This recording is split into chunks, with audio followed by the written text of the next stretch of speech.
I'd like to be a queen of people's hearts, in people's hearts. But I don't see myself being queen of this country. Number 10, Jimmy Kimmel with Kanye West. Jimmy Kimmel Live. Things got a little tense on Jimmy Kimmel Live when Kanye West stopped by in 2018. During his interview, Ye spoke about his support of Donald Trump, who was still president of the United States at the time. Liberals can't bully me, news can't bully me, the hip-hop community, they can't bully me, because at that point, if I'm afraid to be me, I'm no longer Ye. That's what makes Ye.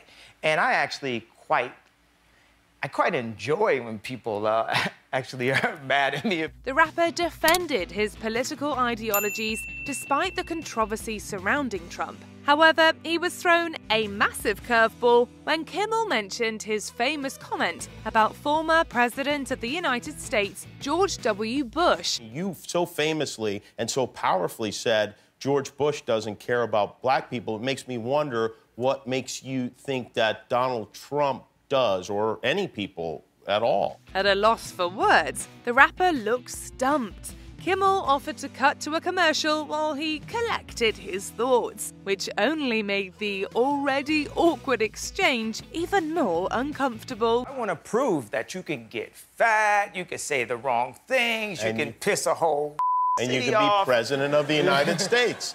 Well, yeah, it's, yeah. Number 9, Alexandra Cooper with Julia Fox. Call her daddy. People were kind of like calling it love bombing almost, of how extravagant things have gotten. Why do you not consider it love bombing? Because he doesn't have like a shady ulterior motive. Amid Kanye West's ongoing high-profile split from Kim Kardashian, he and Julia Fox became a hot item and topic of conversation. During her interview on the Call Her Daddy podcast, the Italian-born model and actress opened up about her relationship with the Grammy winner. She agreed with her characterization as his muse, and when asked to expand, Fox referenced her previous experience as an artistic influence. What is a muse? I mean, I was Josh Safdie's muse when he wrote Uncut Gems. Right. Do you know what I mean? Like things like that. Her unique pronunciation of the movie title created a soundbite that blew up on TikTok. Although Ye and Fox have apparently broken up, this quote will live on forever. Have you ever felt in these moments like a little overwhelmed? No. Why do you think? I don't know. I'm just like grown and... Number 8, Sam Rubin with Samuel L. Jackson. KTLA Morning News. While on KTLA Morning News to talk about his new movie in 2014, Samuel L. Jackson probably didn't expect to get mistaken for an entirely different actor. But unfortunately, that's exactly what happened. Oh, hell no. Really? Really? I apologize. I'm the other guy. I'm the other guy. The other one. Chatting with anchor Sam Rubin, the actor was asked to comment on his recent Super Bowl commercial. The only problem was that Jackson hadn't appeared in a Super Bowl advertisement. There's more than one black guy doing a commercial. There it is. No question about that. I'm the what's in your wallet black guy. Okay. He's the car black guy. There it is. Morgan Freeman is the other credit card black guy. The Snakes on a Plane star quickly figured out that Rubin had made a grave error, mistaking him for Lawrence Fishburne. Jackson put the interviewer in his place and called out his ignorance, making for a tense yet memorable moment. You're the entertainment reporter? I know. I've done You're them the all. entertainment reporter for this station? Vlog. And you don't know the difference between I me and know. Lawrence Fishburne? My mistake. My mistake. I apologize. Really, my big mistake. Let's talk about... That must be a very short line for your job I'll outside say. there. Number 7, Good Day Sacramento with Cara Delevingne. Good Day Sacramento. Press tours can get downright weird, and Cara Delevingne experienced it firsthand when she appeared on Good Day Sacramento. The model and actress was there to discuss her romance flick, Paper Towns. Did you get a chance to read it, or do you even have time to sit and read? These days you're so busy. No, I never read the book or the script, actually. I kind of winged it. But let's just say her sarcastic sense of humour didn't mesh too well with the panel of interviewers. When one of the co-hosts called her out and accused her of seeming tired, Delevingne powerfully held her own, serving a quick-witted comeback. You do seem a bit irritated. Perhaps it's just us. No, I think it's just you. But I think it probably is us. Well, then on that note... We figured as much. We figured as much. We'll let you go then. How about that? We'll let you go take a little nap, maybe get a Red Bull. How about that? After her feed got cut, the anchors continued to comment on the awkward exchange, adding fuel to the already blazing PR fire. And I mean, these guys, they sit through all these interviews from 800 TV stations, but still. You make $5 million for 6 weeks worth of work. You can pretend to talk to Good Day Sacramento with some oomph. Number 6, The View with Danny DeVito. The View. They say when life gives you lemons, make lemonade. And that's exactly what Danny DeVito did when he stopped by The View, but he added a twist. The It's Always Sunny in Philadelphia star visited the talk show the day after a boozy night out with friend George Clooney. I knew it was the last 7 limoncellos that was going to get me. Yes, exactly. Have you been to sleep yet? Not really. Don't do it now. DeVito was still seemingly intoxicated when he arrived on set, which made for an interesting interview, to say the least. What about a hat trick last week? Yeah. Rumsfeld, the House and the Senate. Ta-da! Ta-da! There you go. That made you happy, I know. I took my clothes off. He slurred, swore, and even snuggled up with the co-host, Rosie O'Donnell. The Matilda actor blamed it on one too many limoncellos, and a few people could probably relate. Hey, nobody can ever say Danny DeVito isn't a great time.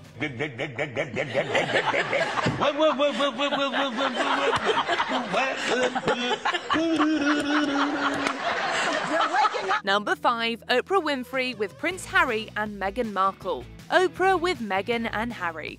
When Prince Harry and Meghan Markle sat down with Oprah Winfrey in 2021, the internet went wild. There was already plenty of buzz surrounding the interview, and it didn't disappoint. So here's a time to set the record straight. What was the tipping point that made you decide you had to leave? The Duke and Duchess of Sussex dropped some mighty powerful truth bombs regarding their experience with the British monarchy throughout the special.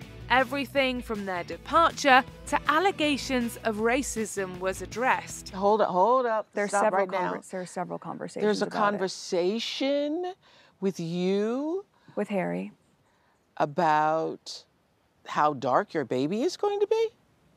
Potentially, and what that would mean or look like. Ooh.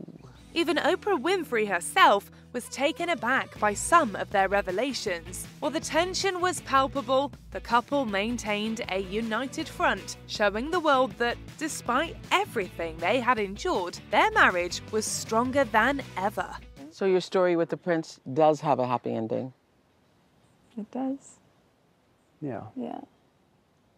It really did. It has a happy ending because you made it so. Yeah, greater than any fairy tale you've ever read. Number 4, Jimmy Fallon with Nicole Kidman.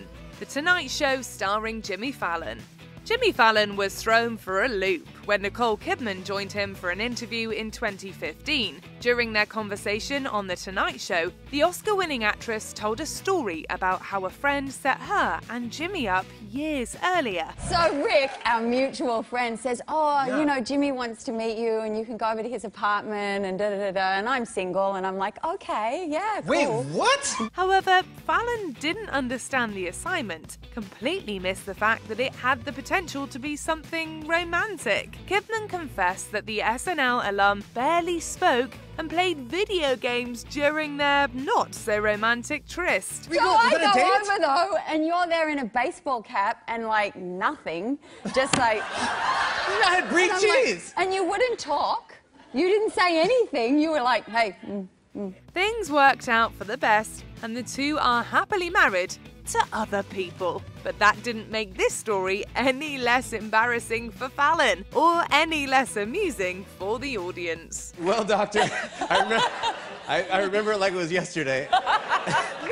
Nicole Kidman walked in my apartment. That was our day. Number 3, Martin Bashir with Princess Diana. Panorama. It was the interview that rocked the world. I'd like to be a queen of people's hearts in people's hearts, but I don't see myself being queen of this country. I don't think many people would want me to be queen. Actually, when I say many people, I mean the establishment that I'm married into. When Princess Diana sat down with former BBC journalist Martin Bashir in 1995, tens of millions of people reportedly tuned in. During the programme, the late Princess of Wales spoke out about the fallout of her marriage to Prince Charles and his affair with Camilla Parker Bowles. Do you think Mrs. Parker Bowles was a factor in the breakdown of your marriage? Well, there were 3 of us in this marriage, so it was a bit crowded. Anybody who was old enough to watch this interaction likely still remembers it today. And over 25 years after it aired, some harsh truths about the interview came to light. An investigation revealed that Bashir acquired fake banknotes to use as a tactic to earn the princess's trust, prompting her sons to voice their disappointment. As for Bashir, well, he left the BBC before these findings were made public. Earlier this week, he apologised for the bank statements, but said they had no bearing on Princess Diana's decision to take part in the interview. Number 2, Oprah Winfrey with Tom Cruise. The Oprah Winfrey Show.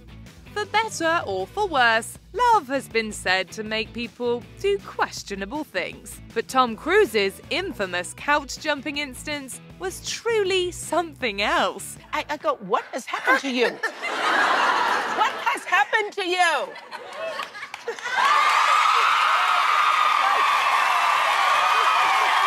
That's how I feel about it. The Mission Impossible star visited Oprah on her daytime talk show in 2005 during his whirlwind romance with Katie Holmes. High on infatuation, Cruise could barely contain himself throughout the interview. In a climactic moment, he turned Winfrey's set into his own personal trampoline by leaping up on her sofa. We've never seen you behave this way before. I know. Have you ever felt this way before? Nearly 20 years later, this head-scratching moment remains an unforgettable moment in pop culture history. You're gone. You are gone. Number 1, Ellen DeGeneres with Dakota Johnson. The Ellen DeGeneres Show. Ellen DeGeneres has encountered some awkward moments on her talk show, but it's safe to say that nothing can top her infamous 2019 interview with Dakota Johnson. Well, I didn't even know you liked me. Of course I like you. You knew I liked you. You've been on the show many times, and don't I show like? Things got off to a rocky start when DeGeneres claimed that she wasn't sent an invite to the 50 Shades starlet's birthday. But Johnson was quick to affirm that DeGeneres was indeed invited, giving us a viral and extremely quotable moment. Actually, no, that's not the truth, Ellen. You were invited. The host eventually confessed that she had simply forgotten. She then managed to steer the conversation in a different direction, but the damage was already done. The internet had a good laugh over the mix-up, cementing this as one of the cringiest TV interviews to date. It was probably in Malibu. That's too far for me to go to. Yeah, it was. Yeah. No, I think I do remember I was invited. Thank you. Do you agree with our picks? Check out this other recent clip from Ms. Mojo. And be sure to subscribe and ring the bell to be notified about our latest videos.